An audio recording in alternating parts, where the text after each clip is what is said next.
একটা ছেলে রোজ সিগারেট খেত। সে রোজ 12 থেকে 14 ঘন্টা ফোন চালাতো।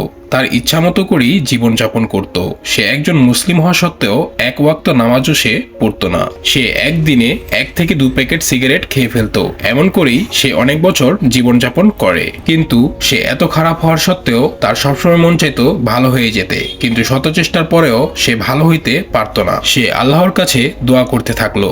সে আল্লাহকে বলতে থাকলো, হে আল্লাহ, তুমি আমাকে হেদায়েত দান করো, আমাকে তোমার পথে ফিরিয়ে নাও। আমার আর এই জীবন ভালো লাগে না, আমি তোমার হয়ে যেতে চাই, ইমানদার হয়ে যেতে চাই। এমন করে ওই ছেলেটা রোজ বলতে থাকলো।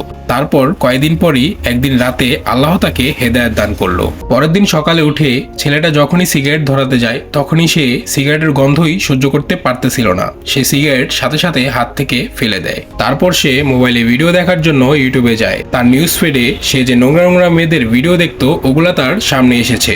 সে যখনই ওগুলো দেখলো তার মনে আল্লাহর একটা ভয় কাজ করতে শুরু করলো। তার মনে জাহান্নামের ভয় ঢুকে গেল।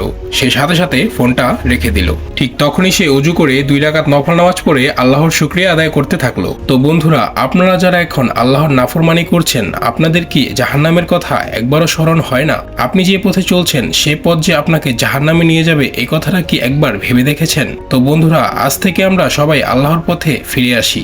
বন্ধুরা, আমার সাথে বলুন, আজ থেকে আমরা 5 ওয়াক্ত নামাজ পড়বো, সবসময় আল্লাহর নাম নিব, আল্লাহকে ভয় করব, আর নয় নাফরমানি আল্লাহর সাথে। বন্ধুরা, ভিডিওটা যদি আপনার কাছে ভালো লেগে থাকে তাহলে ভিডিওটাতে একটা লাইক করবেন আর চ্যানেলটাকে সাবস্ক্রাইব করতে ভুলবেন না। বন্ধুরা, আজকের ভিডিও এই পর্যন্তই। ভালো থাকবেন, সুস্থ থাকবেন, আল্লাহ হাফেজ।